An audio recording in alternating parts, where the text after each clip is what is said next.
Hi, everyone. Welcome back to the Power to Fly Amplifying Black Excellence Summit. My name is Rob Rebar.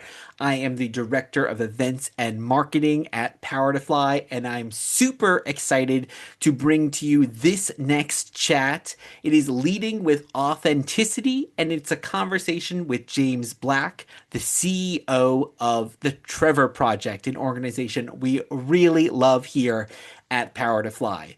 So, Jaymes Black is the CEO of the Trevor Project, the leading suicide prevention and crisis intervention organization for LGBTQ plus young people. Jaymes oversees the organization's 24/7 crisis services, research, education, advocacy, and peer support programs.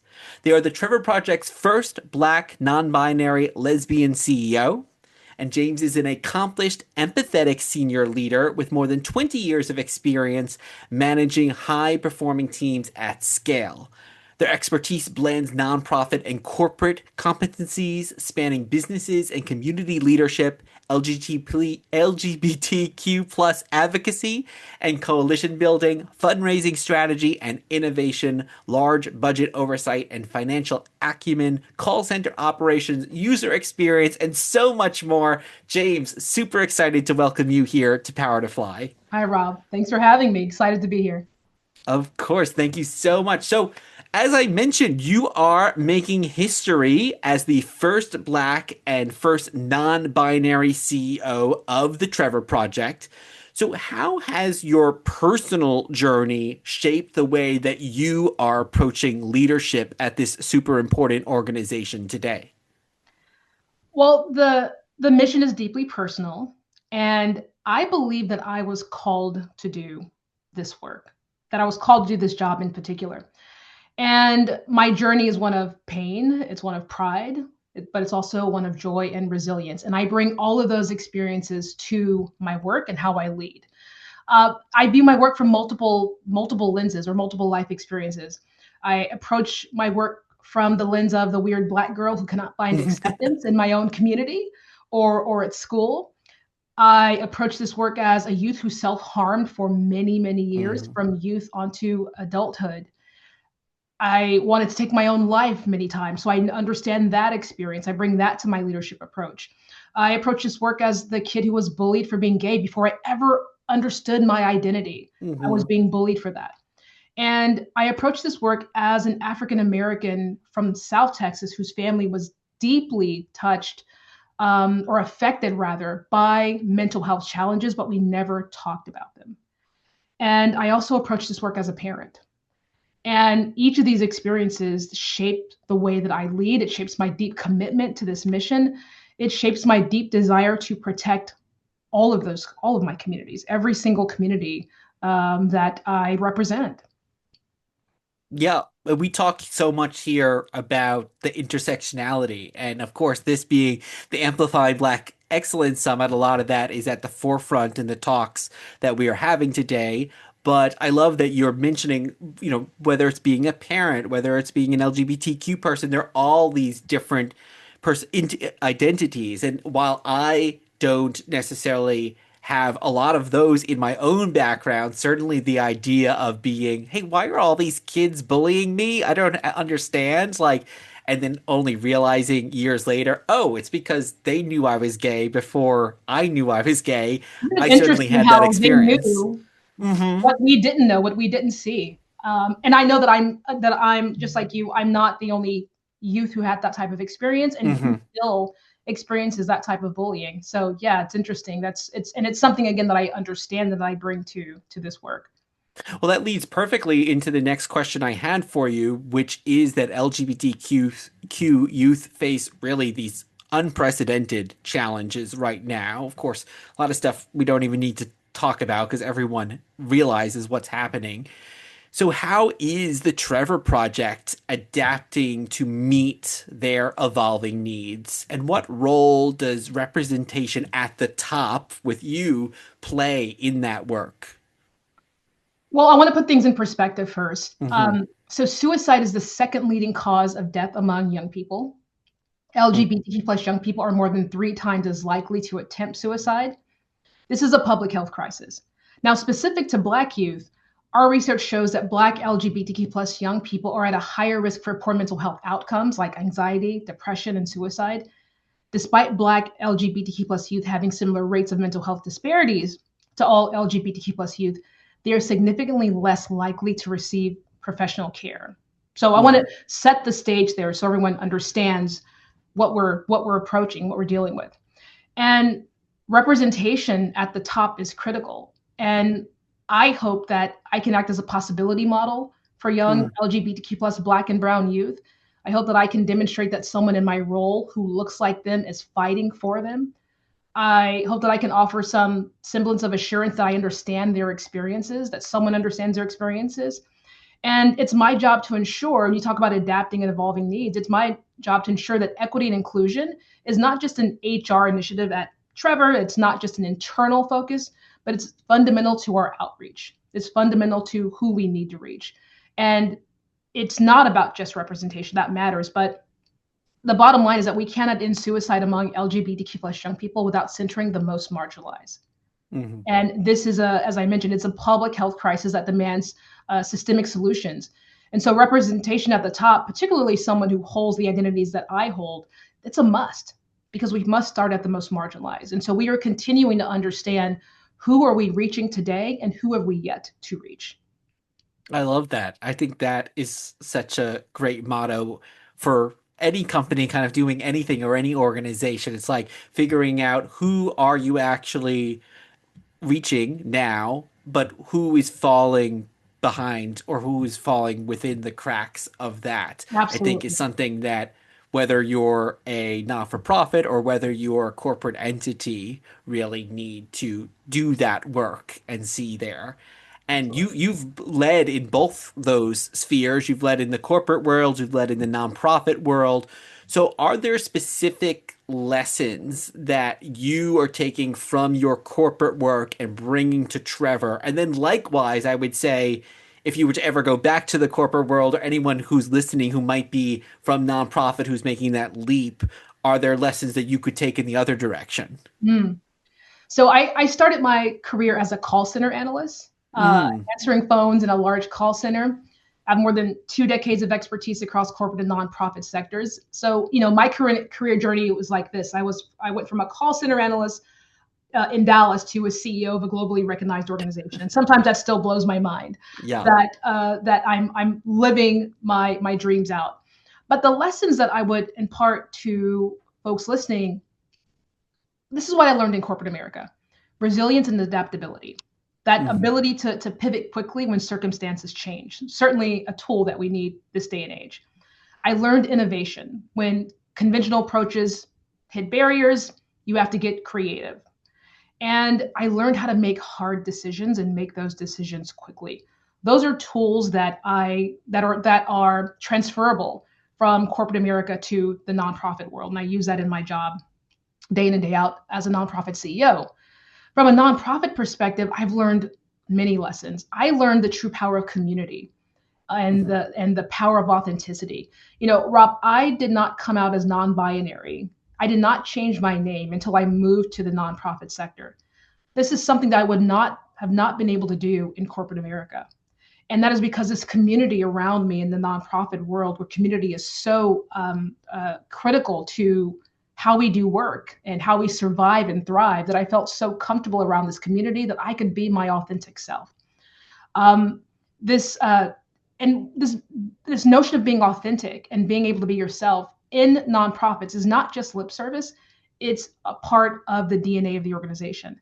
That is something that I believe that corporate America should take a look at, should listen to. We talk about people can bring their whole selves to work.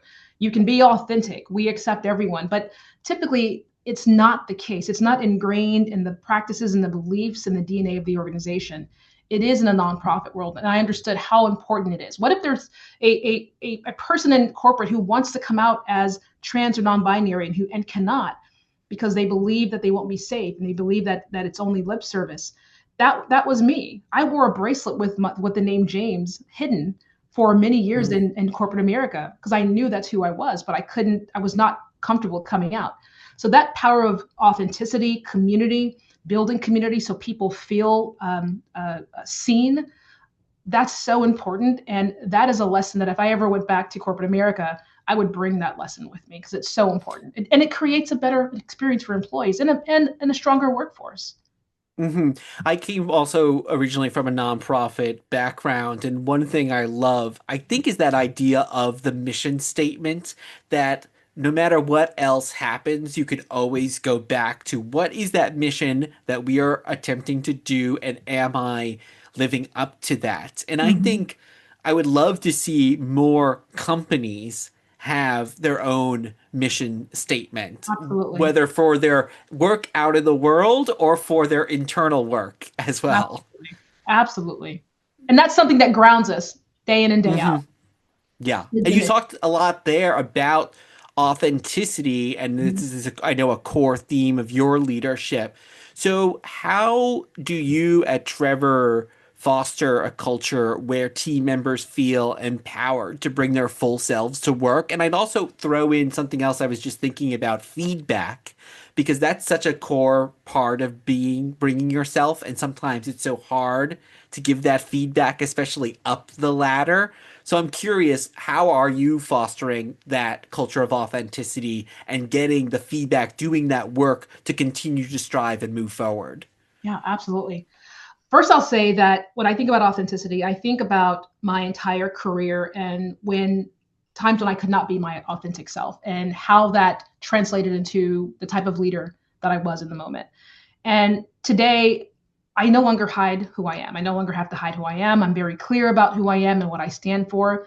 And showing up as your full self, especially as a leader, enables you to build stronger connections, stronger coalitions, right, in the nonprofit sector. And living your truth can help you elevate marginalized voices and fight for the future for that LGBTQ plus young people need, right, who are often too politicized.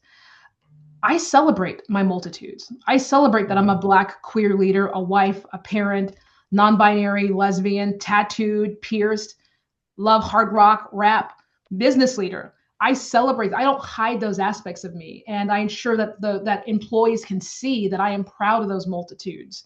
We probably share many of those identities, and I think that is something that is really important to ensure that everyone else. It signals that everyone else can also be themselves. And let's just be honest. Gen Z and Gen Alpha, who will be the majority of the workforce, right, soon, they have zero tolerance for this, cold, Mhm. untouchable CEO, right? We human-centered leadership, it's not optional, it's expected now. So vulnerability, authenticity, those are strengths, not weaknesses. We have to understand that. And from a feedback perspective, we've created a culture of feedback. An example of that is, we had our all hands meeting, or what we call Trevor community updates, just yesterday. And after every one of those all hands meetings or community updates, we ask for feedback. We review that feedback. That feedback is brought to me when needed, but we also act on that feedback. And even in smaller spaces that are not the entire organization, we are constantly asking for feedback. And again, not as a not performative, not as something where we're being performative, but as a way to continuously improve what it is that we're doing and have all voices represented, not just the top. I love that. And what I always say to folks is it needs to be a constant conversation. And Mm-hmm. I certainly worked in corporate America where you met with your boss once a year. And that's not a good way to give feedback because No. you're either forgetting things or you're gonna just vomit out all this stuff at once. So like here at Power to Fly, like we're always very good about having weekly one-on-ones with our managers and with our direct reports so that we're making sure Oh, we're getting yeah. that feedback all the time, and then having also those anonymous ways that people can deliver feedback if they're more comfortable doing that. And I think once they're able to do that, they can actually people can feel more authentic in that because the company will hopefully, or the organization will hopefully reflect them better in the long run. Absolutely. And speaking of, weekly one-on-ones, we certainly are a culture or an organization that has weekly one-on-ones. And, guess what? Giving the feedback to your boss is not always the easiest thing. hmm But I encourage my direct reports to give me feedback. I received feedback the other day, something like, Jaymes, we no longer talk about this subject in that way, and could you have said it this way? Oh yeah, you're right. Hmm. And so Yeah. creating that safety net for folks and creating like the permission structure to hear feedback just both ways, not just me delivering feedback to the folks who report to me, but also as managers, as leaders, that we can hear feedback and act on it too and appreciate it and not be I threatened by love it. that. Yeah. And let's talk a little bit about building resistance, both personally and organizationally, because as we have mentioned, we're in this critical time of crisis right now. So, how do you approach this for yourself and for your teams? Because I can only imagine people are like, doom scrolling and reloading on news websites and just seeing this torrent of awfulness all the time. And especially when you're trying to do the good work, I would imagine that can just feel like a hammer that's knocking you down and you can't always see the goodness that you're putting out there. So how are you working at building that resilience? Build the resilience. Yeah, it's sometimes it's hard to see the light at the end of the tunnel. Hmm. Um, so the definition of resilience, what the capacity to withstand or recover, right, quickly from difficulties. We recently lost $25 million in annual federal funding. Wow. We saw the signs and we began planning, but that was difficult. I mean, we were knocked down, and we had to think about how do we ensure that we are still here for LGBTQ plus young people, and how do we build resilience into what's next for the Trevor Project. And so we started as a lifeline, as you know, answering calls and saving lives, one young person at a time. But after losing $25 million per year in annual federal funding and dealing with this heaviness at the moment you just described, after just getting knocked down, I mean, really knocked down, we dusted ourselves off and reminded ourselves of what I call our line in the sand. And that line in the sand is that we will exhaust every avenue, challenge every barrier, reimagine every system before we ever tell an LGBTQ plus young person that crisis help isn't available to them. Hmm. And we went back to our foundation and we realized that to truly end suicide amongst LGBTQ plus young people, that we needed to transform the entire ecosystem. And so today we're moving towards operating as what we call the field catalyst. So we still provide crisis support, but we will also arm movements with data, equip allies with tools, ship policies that protect LGBTQ plus young people, and partner with brands to reimagine what support looks like at scale. But that is a resilient model because it's not just Trevor doing the work. We are now doing the work as a unit, as an ecosystem. We are now training others to do what we were Hmm. doing before, and therefore reaching more LGBTQ plus young people. And not until you get knocked down sometimes do you start to think about, how can I reimagine this? How can I rethink this? But there's no choice at the Trevor Project. We have to dust ourselves Yeah. off. We have to get back up. Our work is too critical. And I think about how I personally think about resilience building, and I practice something that I call strategic isolation.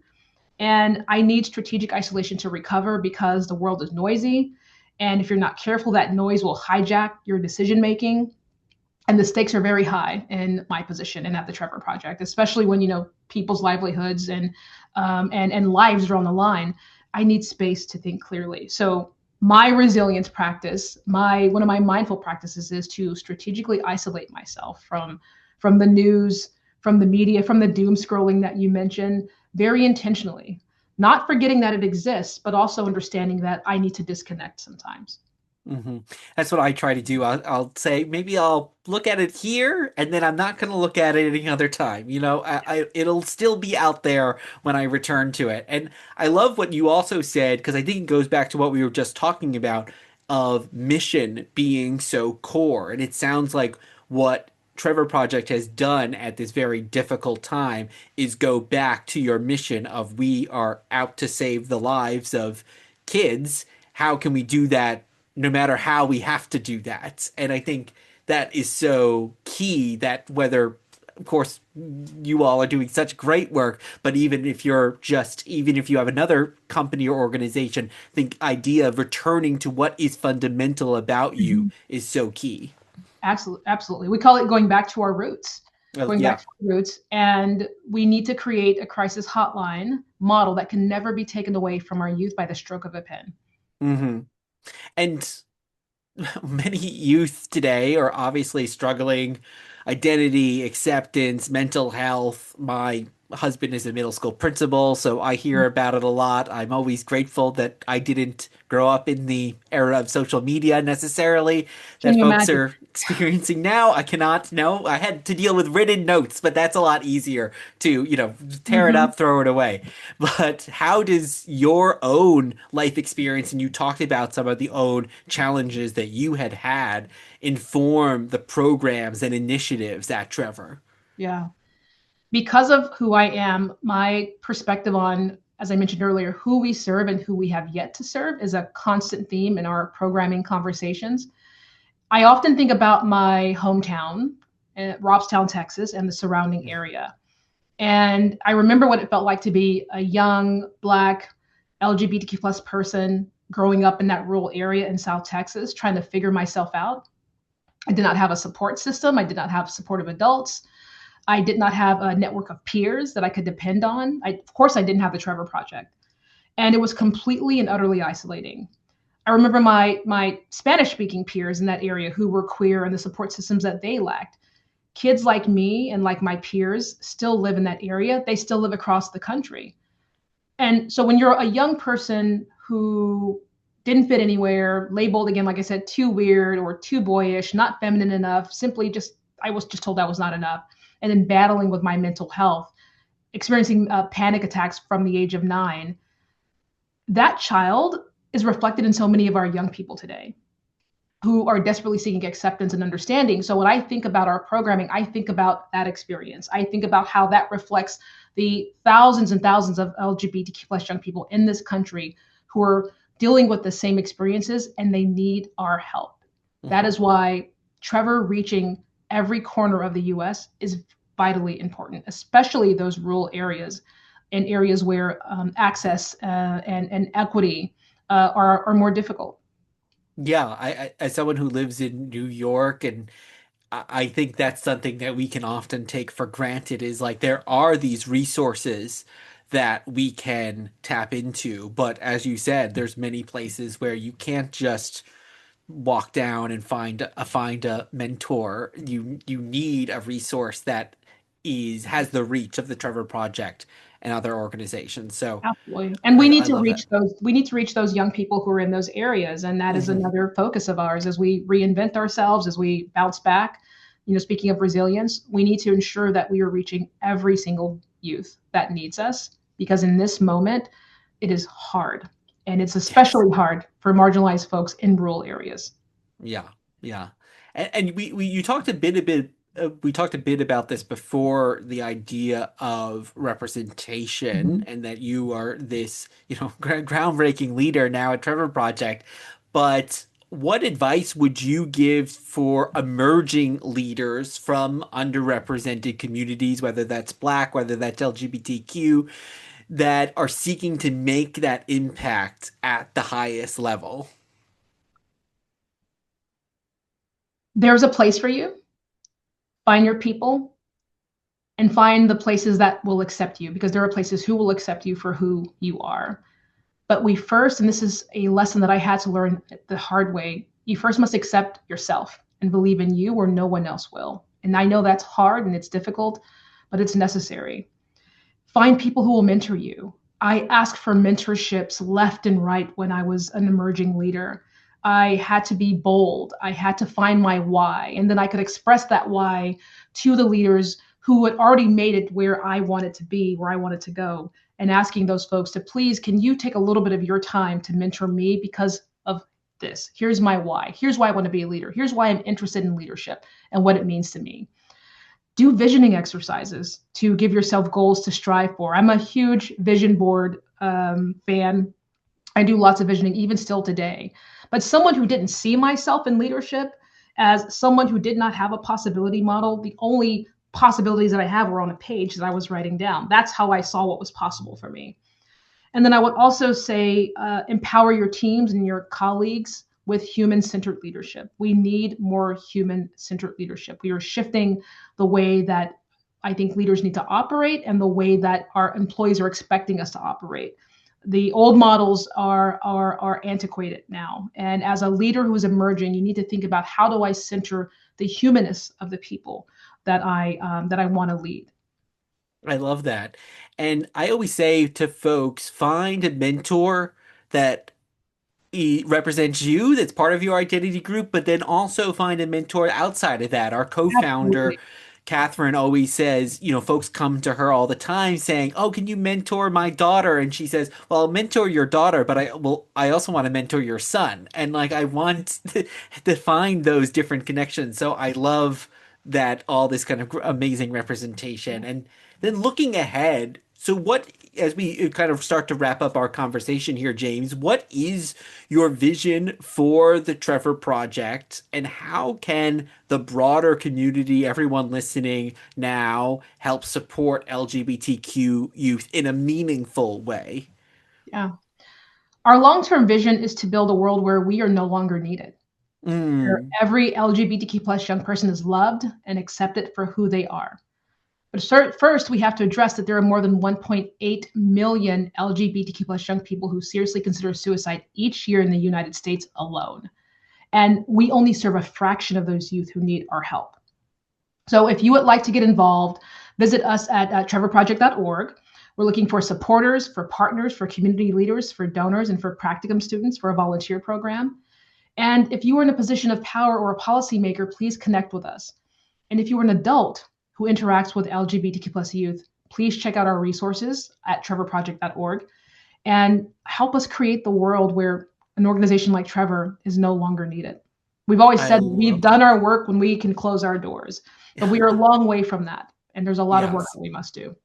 I love that. And anyone who's watching or part of the summit, we will link to all those amazing resources on our website.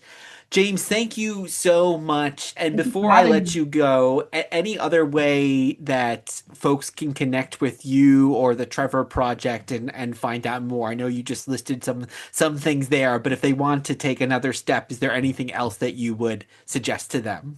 Sure. I would suggest finding us on Instagram. So Trevor Project on Instagram. I'm on Instagram at the Jaymes Black. I am not the best social media person, function of my age. But we're always continuously posting many of our newest resources, our video projects on Instagram and on LinkedIn. So please find us there. And yeah, again, thanks for having me. This was great. Thank you so much, Jaymes, and thank you everyone for listening.